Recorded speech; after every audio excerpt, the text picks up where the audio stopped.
Bien, chers frères et mes sœurs, aujourd'hui on commence cette retraite qu'on va faire pendant la semaine. Et nous allons commencer par une introduction, c'est-à-dire une explication de comment on va mener cette retraite des 6 jours. Donc la première chose qu'il faut dire, c'est que on va chaque jour entrer avec une liaison avec chaque jour de la création. En sachant que le 6e jour, c'est le jour où Dieu a créé l'homme. Donc c'est pour ça qu'on va, dans la mesure qu'on va progresser dans ces explications, on va chercher cette rencontre avec Dieu pour qu'on puisse aussi être recréé par Dieu. Et aussi, nous allons lire l'évangile de Saint Jean dans le chapitre 2. Et c'est par cet évangile que nous allons comprendre qu'est-ce que c'est le but de cette retraite. Il faut expliquer aussi que dans les spiritualités du Carmel, nous avons une sorte différente des retraites.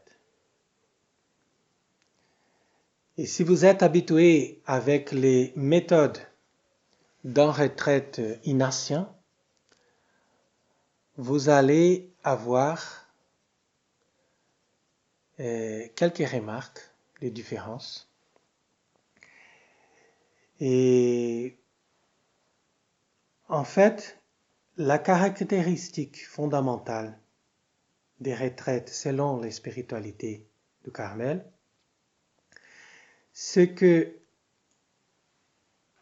nous ne trouvons pas la source de notre progrès ou de notre rencontre spirituelle avec Dieu dans les conférences et méditations, mais on utilise des conférences, quelques conférences ou quelques méditations pour avoir l'occasion de mener la prière, surtout dans la solitude. Donc, la base, c'est la prière dans la solitude pour arriver à un but.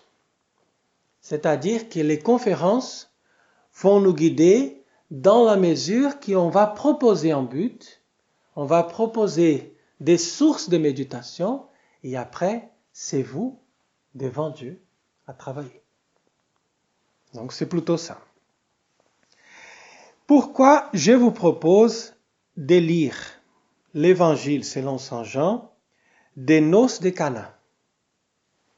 Parce que dans cette retraite, vous allez trouver une personne qui s'appelle Église.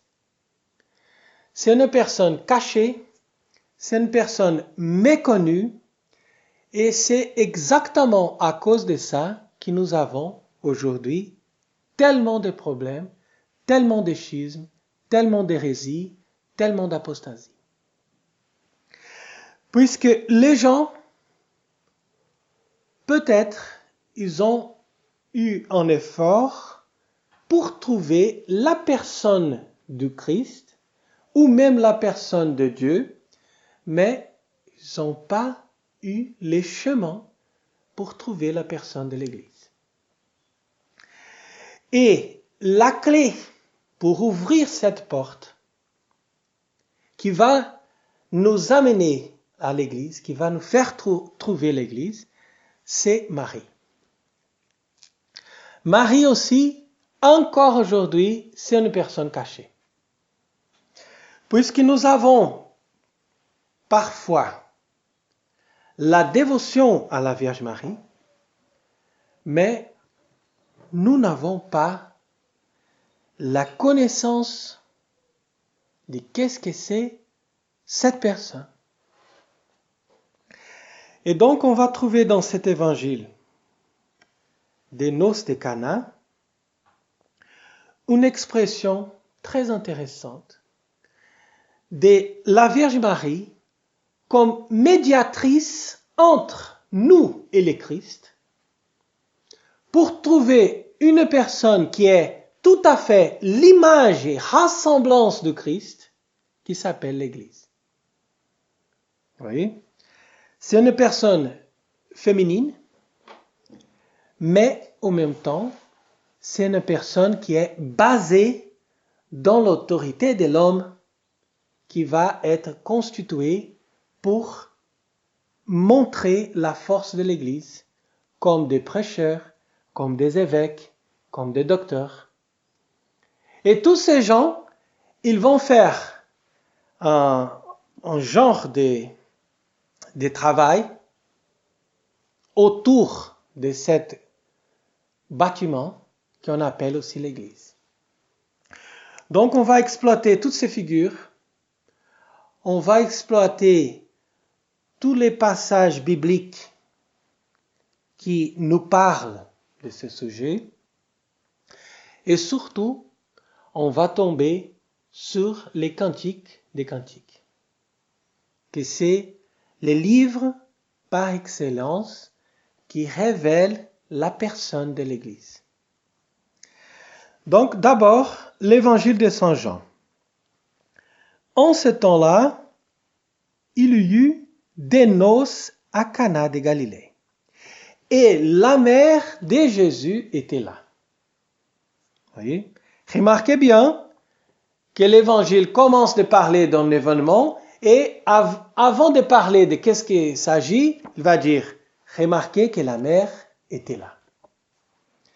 Jésus aussi fut invité aux noces ainsi que ses disciples. Et le vent de noces venant à manquer, la mère de Jésus lui dit, « Ils n'ont plus de vin. » Et Jésus lui répondit, « Femme, que me veux-tu? Mon heure n'est pas encore venue. » Sa mère dit au serviteur, « Quoi qu'il vous dise, faites-le. » Or, il y avait là 6 jarres de pierre destinés aux purifications des Juifs et contenant chacune 2 ou 3 mesures. Jésus dit aux serviteurs, remplissez de l'eau les jarres. Et ils les remplirent jusqu'en haut. Il leur dit, puissez maintenant et portez-en au maître du repas. Ils lui en portèrent, et le maître du repas goûta l'eau changée en vin. Il ne savait pas d'où venait ce vin, mais les serviteurs qui le savaient, eux qui avaient puisé l'eau. Il appelle donc l'époux et lui dit, tout le monde sert en première les bons vins, puis quand on est enivré, les moins bons. Toi, tu as caché les bons vins jusqu'à maintenant. Donc vous voyez bien, vous me pardonnez si je ne lis pas bien le français, mais j'essaye de vous montrer dans cet évangile la beauté de ce texte qui va nous parler aussi des 6 jarres de pierre. Donc remarquez d'abord dans cette introduction qu'on va voir 6 jours. Chaque jour, on va essayer de boire une jarre de vin. D'accord? Tandis qu'on a 6. On a beaucoup. Donc il faut boire, vous voyez que chacune avait plus ou moins 100 litres. 100 litres. Donc, c'est pas des vins pour quelques dizaines de personnes. C'est des vins pour toute l'éternité. Là, on regarde aussi les évangiles qui nous parlent des multiplications de pain. Et vous avez des milliards de personnes qui sont rassasiées. Et après, on a du pain encore. Donc, il faut toujours remarquer ces détails. Parce que nous avons la tendance de faire les choses selon ceux qui on regarde d'une façon extérieure, d'une façon tout à fait humaine. Mais Dieu, il va nous apprendre à regarder les choses d'une façon intérieure et d'une façon spirituelle. Et quand on regarde ces choses, on découvre des choses qu'on ne savait pas, on ne remarquait pas.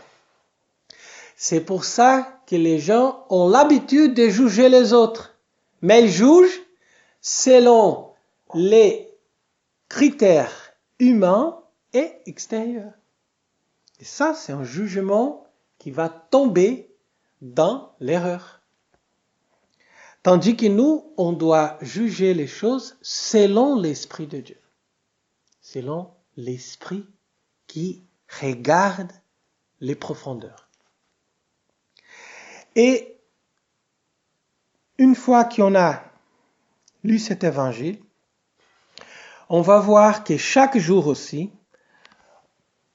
au même temps qu'on regarde l'Église, cette femme, on va regarder aussi un genre de travailleurs de l'Église, de serviteurs de l'Église. Parce que là, vous savez que 6 jours, 6 jarres de pierre, et aussi, nous avons à ce moment-là 6 apôtres. 6 apôtres. Bartholomée, qu'on va célébrer demain, il était déjà là. On avait à ce moment-là la moitié des apôtres. Et vous savez ça par les chapitres d'avant. Que Jésus était en train de recevoir des disciples. Donc à ce moment-là, il n'avait que 6. Pierre, André, Jacques, Jean, Philippe, Bartholomée. Et 6 apôtres qui représentent aussi, si vous voulez, 6 façons, on peut dire, 6 manières de mener les combats pour l'Église. Et chaque jour, on va voir comment on peut faire ça. Et pourquoi on parle de l'Église dans une occasion de retraite? On doit parler de l'âme, on doit parler des vices, on doit parler des moyens d'arriver à la perfection, des vertus, etc. Mais on parle plutôt de l'Église. Qu'est-ce que ça veut dire? Ça veut nous montrer que si on connaît l'Église et si on aime l'Église, on sait quelle est notre place, on sait quel est notre devoir, on sait qu'est-ce qu'il faut faire. Après, c'est beaucoup plus facile de mener la vertu, d'empêcher et de fuir du péché, d'aimer Dieu, de mener toutes les dévotions vers la Sainte Vierge et vers les saints, parce que tout est lié par ce centre de gravité qui s'appelle l'Église. C'est le but de l'incarnation, c'est le but de la création, et c'est aussi la fin de notre vie. On arrive de l'Église, par l'Église et pour l'Église. C'est-à-dire qu'on est baptisé par l'Église, on va mener les combats de la foi pour l'Église, et à la fin, on va arriver au ciel, c'est-à-dire dans la plénitude de l'Église. Et c'est pour ça que vous lisez ce passage du Cantique des Cantiques, où on va avoir cette citation, chapitre 6, 3. L'époux dit, « Tu es belle, mon amie, douce et gracieuse comme Jérusalem, mais terrible comme une armée rangée en bataille. » Voyez? Pourquoi l'Église est douce et gracieuse comme Jérusalem? Parce qu'elle est l'Église céleste, l'Église de l'amour, l'Église triomphante, l'Église où on trouve tous les biens, parce que c'est la ville où on habite Dieu. Tandis qu'elle est en même temps terrible comme une armée. Pourquoi? Parce que l'Église qui est sur la terre, elle est en train de faire une guerre. Et dans cette dimension militante de l'Église, on trouve vraiment une face d'armée, une face de bataille, une face rangée en bataille, c'est-à-dire qu'elle est prête à tuer l'ennemi. Et vous voyez bien que tous les hérétiques, ils n'arrivent jamais à voir cette harmonie. C'est-à-dire que l'époux, il regarde, quelle que soit l'église, le schisme, la secte qui soit, il voit jamais cette beauté. Et donc, quand il regarde l'église, il voit cette harmonie, il voit cette beauté, il va dire, tu es belle. Tu es belle pourquoi?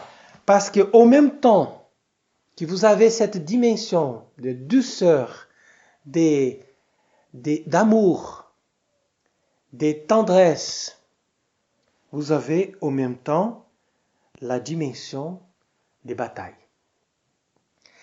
Et une fois qu'on a regardé ce passage du Cantique des Cantiques, on va aussi montrer aujourd'hui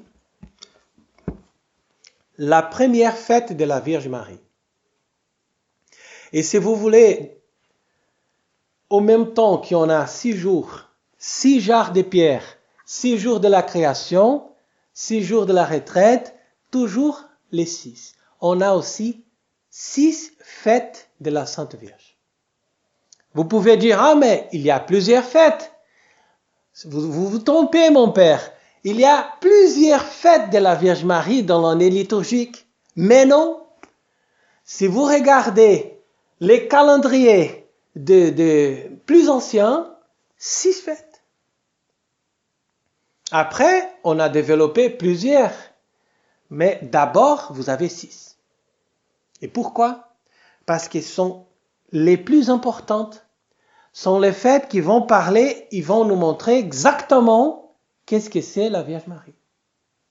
Et la première, c'est l'Immaculée Conception. L'Immaculée Conception nous montre la préparation de Dieu pour faire l'Église. Donc Dieu n'a pas créé la Vierge Marie immaculée que pour son Fils. Il a créé la Vierge Marie immaculée aussi pour l'Église, pour montrer, voici mon Église, vous êtes sans tache.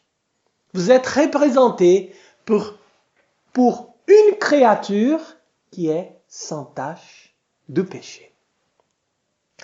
Donc ça veut dire que l'Église va voir dans la personne de la Vierge Marie une identification parfaite d'une créature sans péché. Et ça va nous donner l'envie de regarder aussi notre image.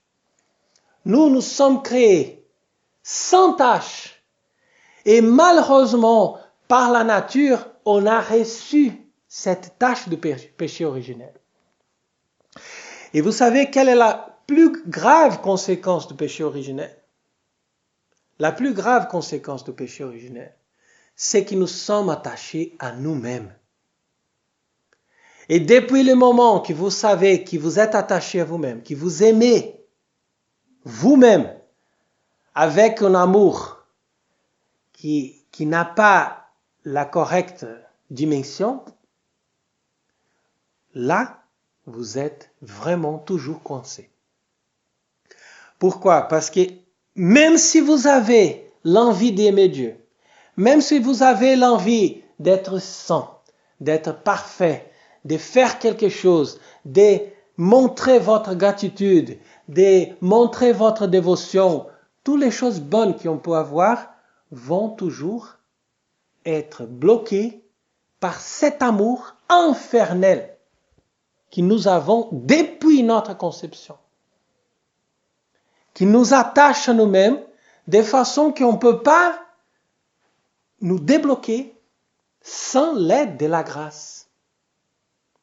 Et c'est épouvantable.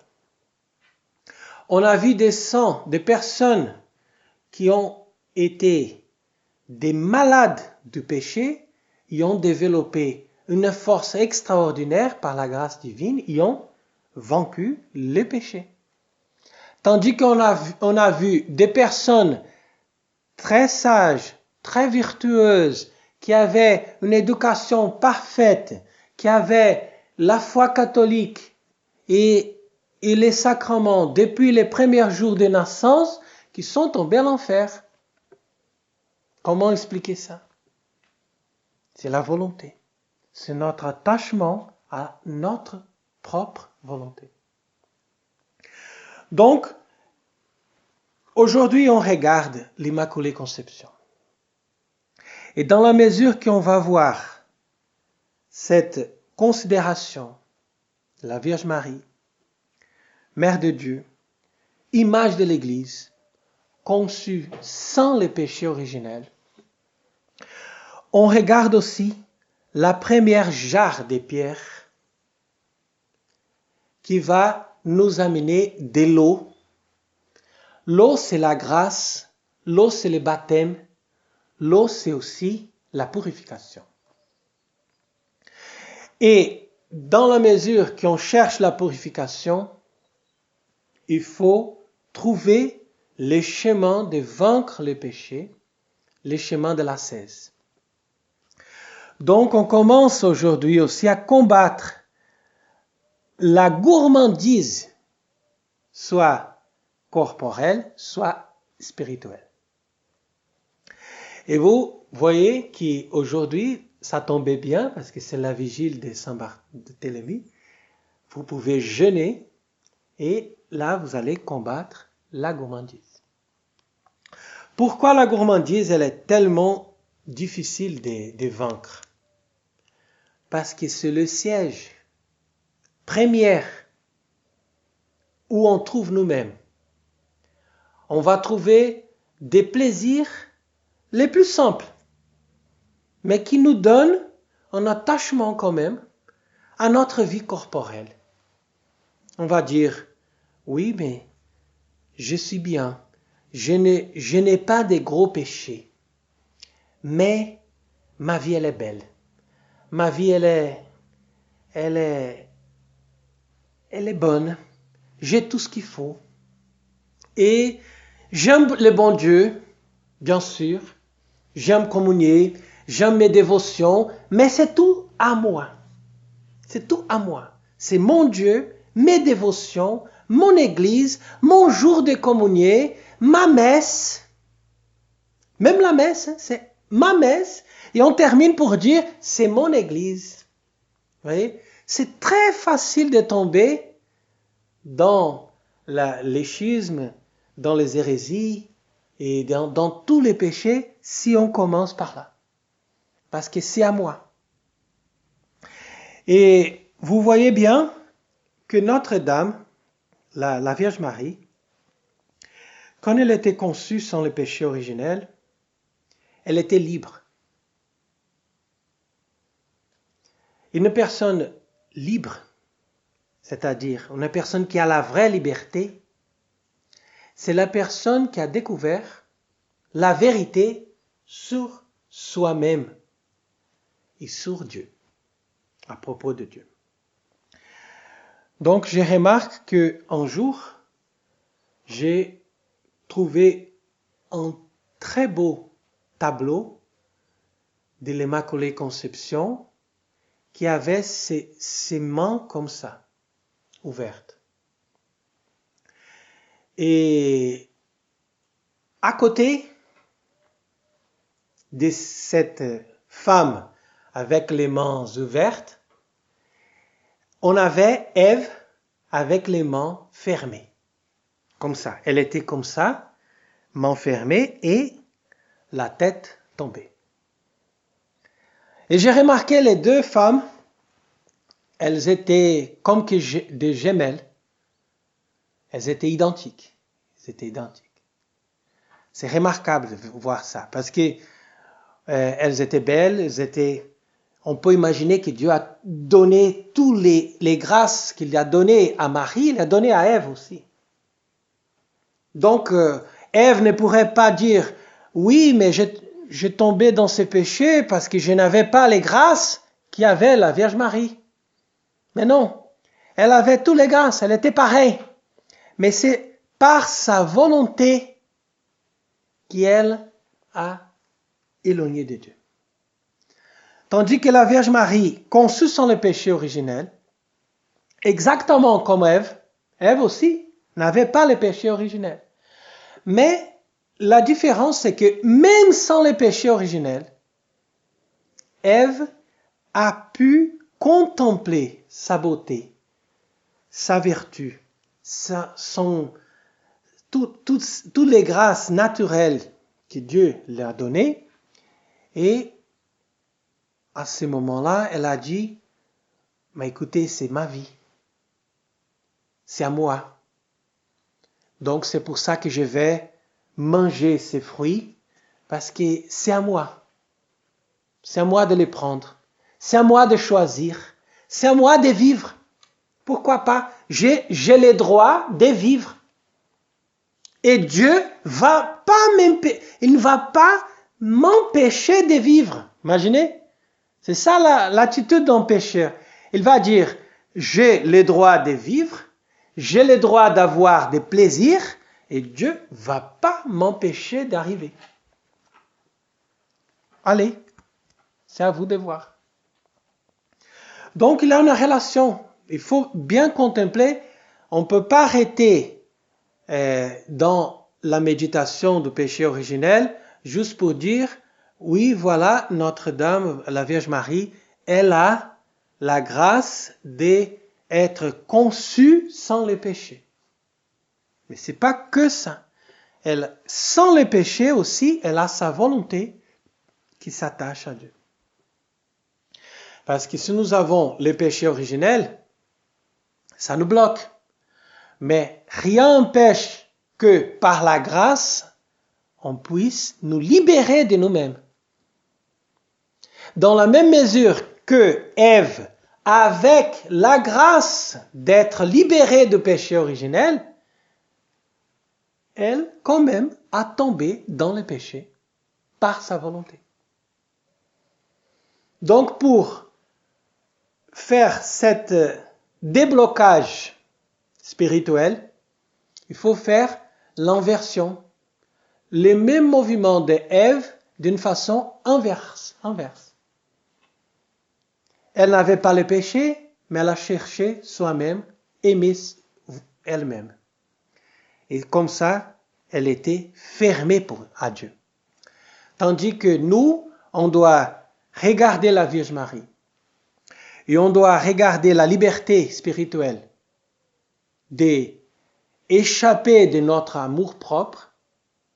Et comme ça, on va arriver à la liberté spirituelle, on va arriver à la vraie perfection. La perfection n'est pas une question des actes extérieurs. Il y a des gens qui font très bien les actes extérieurs, mais ils sont un puits profond d'orgueil. Et quand ils veulent, ils vont chez eux, ils prennent de l'eau là, dans les profondeurs, ils amènent cette eau, qui c'est en eau, de l'eau pleine de poisons. Et vous avez lu déjà qu'il y a un texte dans l'Ancien Testament où notre père Élisée, prophète, il est arrivé dans une ville et les gens buvaient de l'eau poisonnée et toutes les choses étaient stériles et étaient mauvaises. Et Élisée arrive, il va dire, mettez du sel dans l'eau. Mettez du sel. Donc, ils ont mis, il a dit, maintenant on guérit de l'eau. Les eaux sont guéries. Pourquoi? Parce qu'on a mis du sel. Voyez comment ça marche cette dimension? Et donc, c'est pour ça qu'Élisée représente pour nous aujourd'hui aussi la première sorte des services pour l'Église que les hommes vont mener, les ministères, c'est la prédication. La prédication des docteurs de l'Église, ou sinon des apôtres, ou sinon de tous ceux qui mènent les combats contre les péchés, représentent du sel. C'est pour ça que notre Seigneur a dit, vous êtes le ciel de la terre. Et le ciel va éviter la pourriture. La pourriture, c'est pas que la corruption des impuretés, mais surtout les poisons de l'orgueil. Poisons de l'orgueil. Et on met du sel parce qu'on va tuer les plaisirs. Le sel, ça veut dire qu'on va tuer les choses qui vont développer une espèce de vie cachée. C'est pour ça que les gens avant, on n'en avait pas des réfrigérateurs, ils mettaient du sel dans toutes les viandes, etc., pour conserver. Parce que la vie des microbes qu'on ne voit pas, le sel va tuer. Voyez?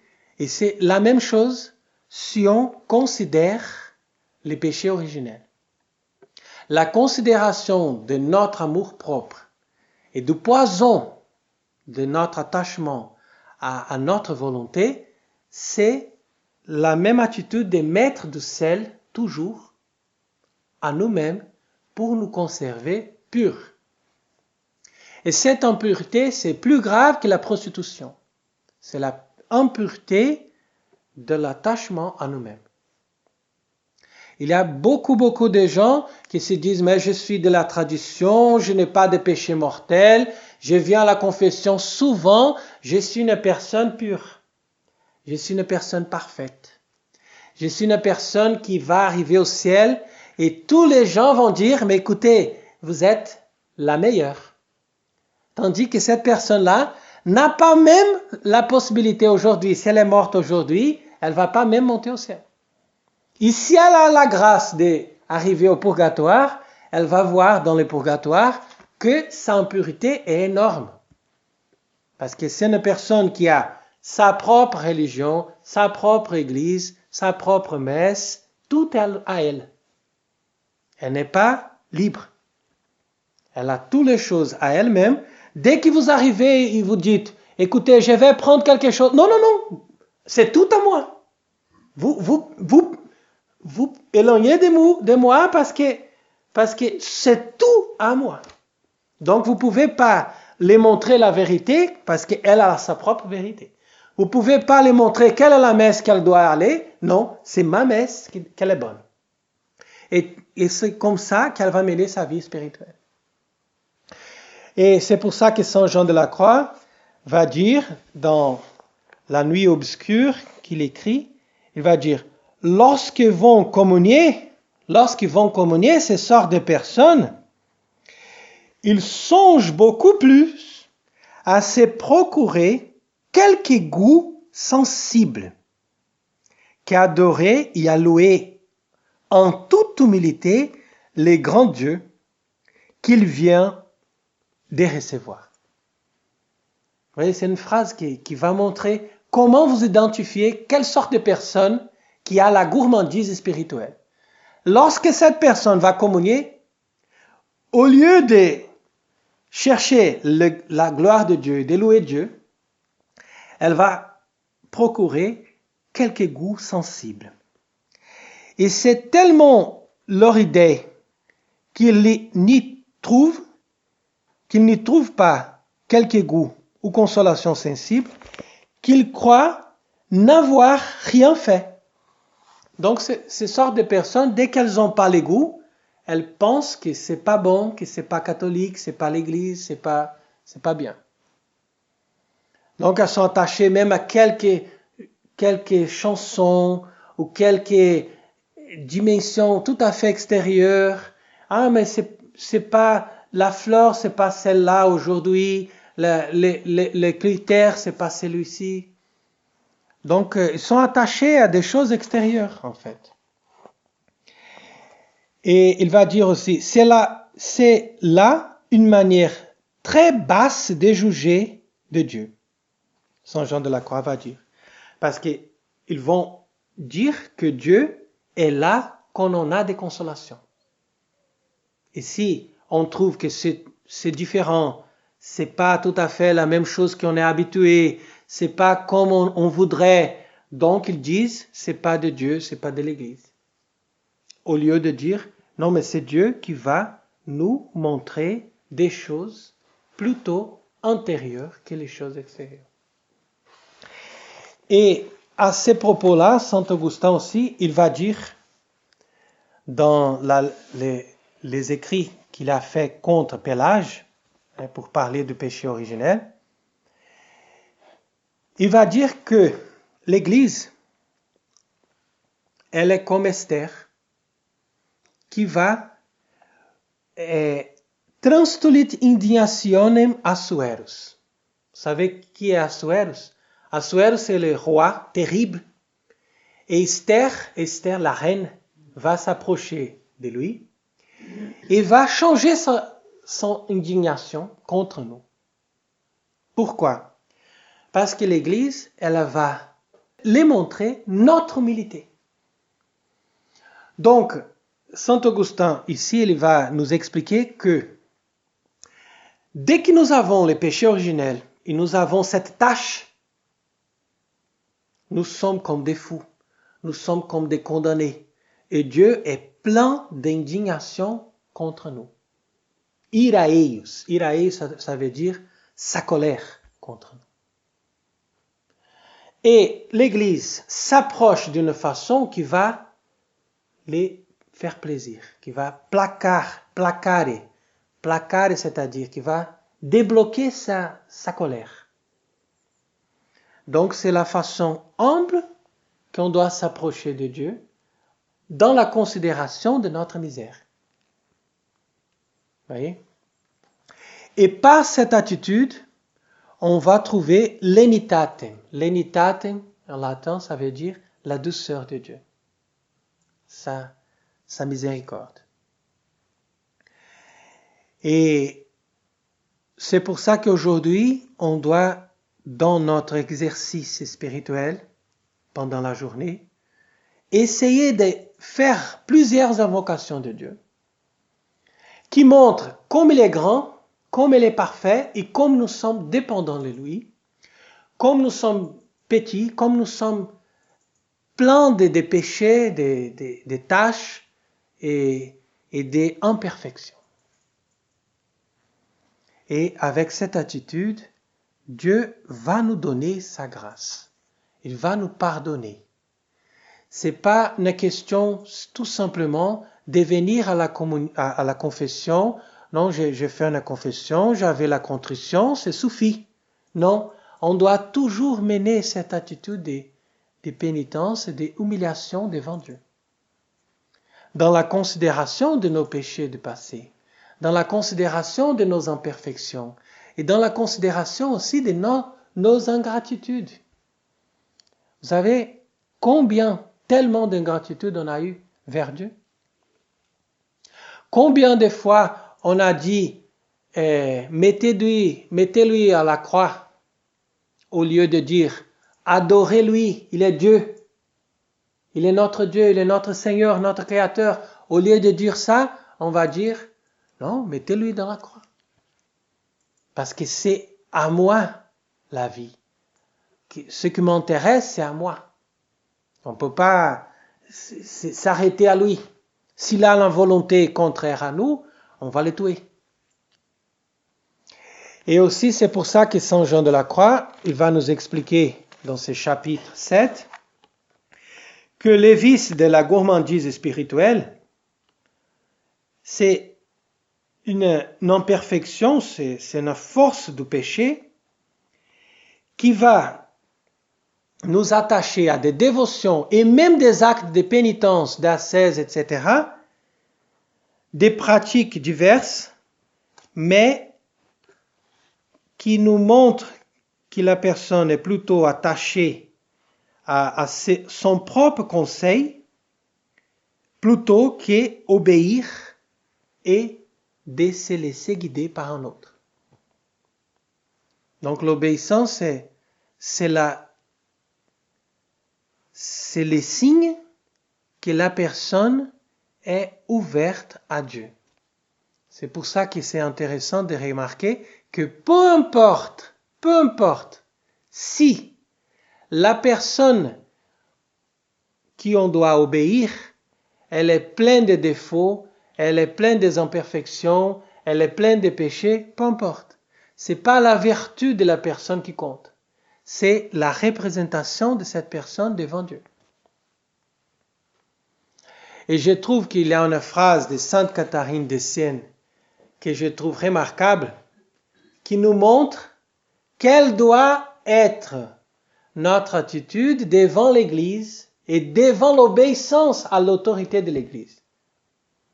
Et Sainte Catherine de Sienne, elle va dire, même si le pape est Satan incarné, on doit toujours l'obéir et on doit toujours avoir une révérence à propos de lui. Et c'est pour ça qu'il y a beaucoup de confusion parmi les gens, parce qu'ils disent que nous sommes révoltés contre le pape. Mais pas du tout. Jamais on est révolté contre un pape. Si on a un pape qui n'a pas de vertu, si on a un pape qui pêche, si on a un pape qui est attaché à la guerre, attaché des imperfections, qui fait beaucoup de bêtises personnelles, peu importe. Pour nous, ce qui compte, c'est si lui, c'est une autorité légitime. Et là qui change tout. Et l'autorité légitime, elle est basée dans la foi.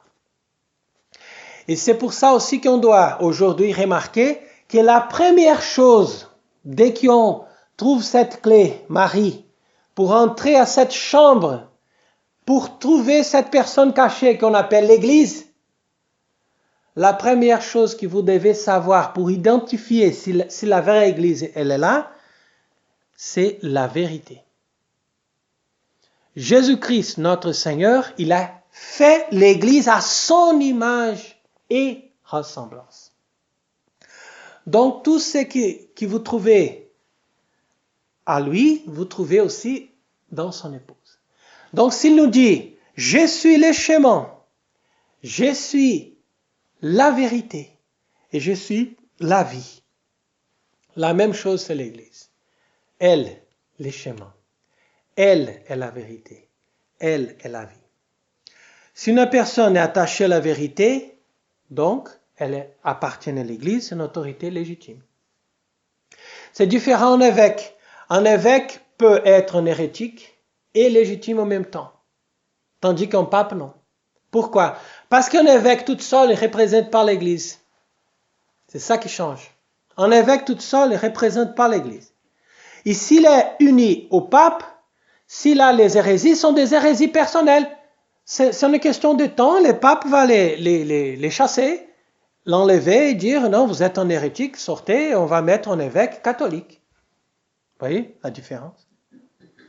Tandis que le pape, il représente tout seul l'Église complète. Donc c'est pour ça que jamais on peut avoir un pape dans l'erreur. Parce que l'Église, elle, est la vérité. Elle est la vérité.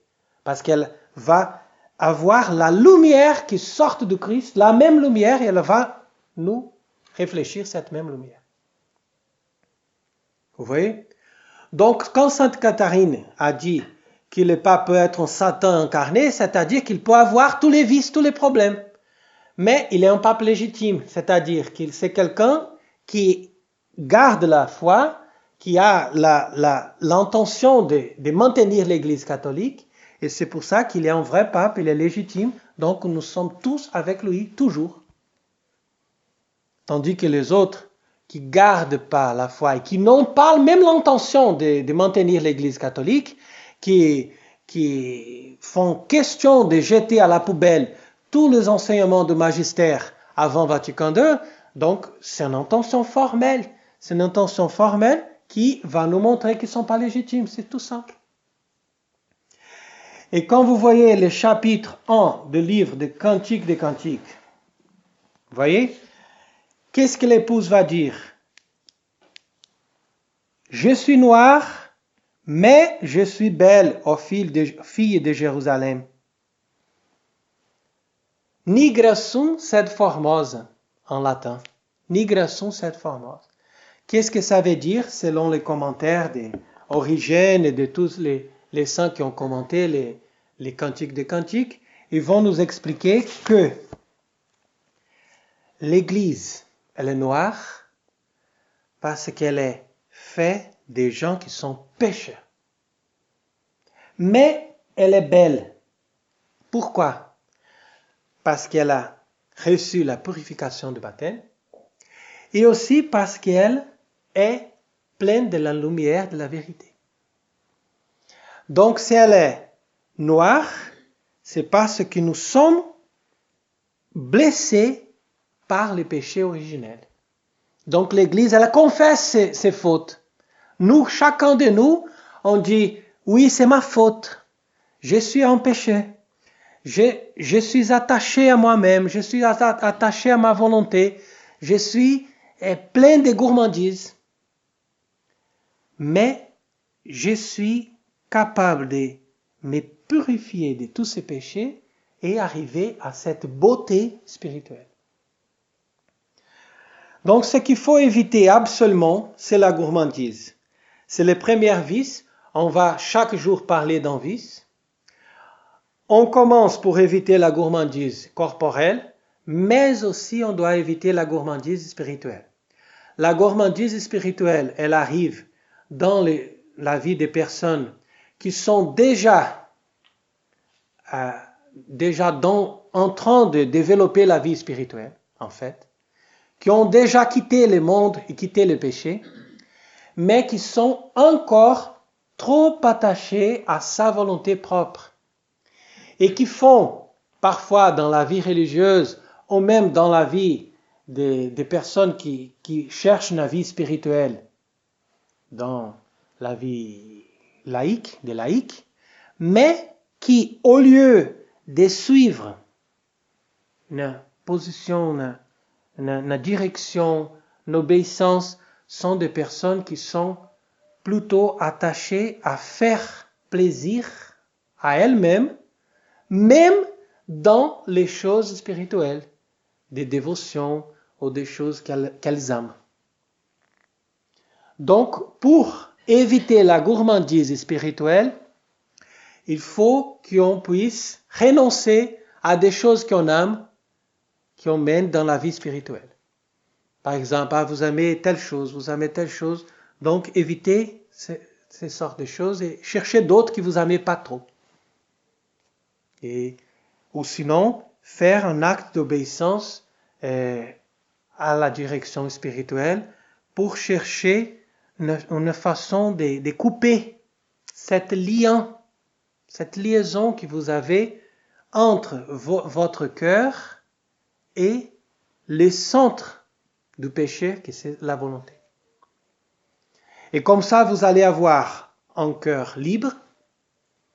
Et dans la mesure qu'on a un corps libre, on a aussi une ressemblance avec l'Immaculée Conception, la figure de l'Église purifiée de toutes sortes de péchés, même les plus difficiles qui sont les péchés d'orgueil.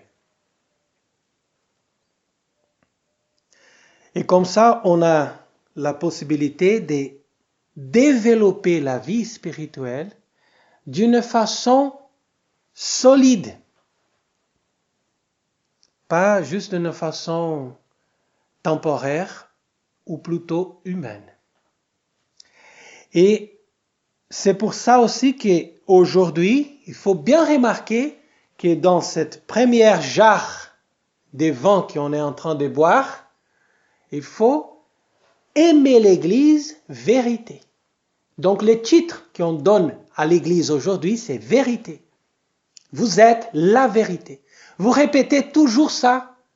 Et surtout aujourd'hui dans vos exercices de prière, vous dites Église, je vous aime, vous êtes la vérité. Dieu m'a révélé la vérité. Je vous remercie parce que vous existez, vous êtes réel, vous n'êtes pas une hypothèse, vous n'êtes pas un idéal qui est impossible d'arriver. Non, vous êtes réel, vous êtes accessible et je vous aime parce que vous êtes quelqu'un qui est venu à moi pour me donner votre amour. Vous êtes la vérité. Donc vous voyez comment Dieu, il nous est vraiment, il est proche de nous dans la mesure qu'il nous donne pas seulement son Fils, mais il nous donne l'Église qui continue la vie de son Fils, qui nous amène la même vérité de son Fils, toujours. Toujours. Et c'est pour cette raison que notre Seigneur va dire, je serai avec vous tous les jours jusqu'à la consommation des siècles. Et pourquoi il dit ça? Parce qu'il dit, dès que vous êtes à l'église, je serai avec vous. Si vous éloignez de l'église, vous pouvez avoir toutes les apparences de l'église catholique. Mais le Christ n'est pas là. Parce que la vérité n'est pas là. Vous voyez? C'est triste, mais c'est ça. Donc, aimer l'église, vérité. Prions Dieu pour qu'il puisse nous montrer les moyens pendant ces jours de prier et de trouver des lumières pour contempler ces mystères, les premiers mystères de l'Église que nous allons contempler pendant ce jour. Donc, les premiers mystères, l'Église qui éclate la lumière comme Immaculée Conception parce qu'elle est complètement libre de tâches dans la mesure qu'elle est complètement pleine de vérité.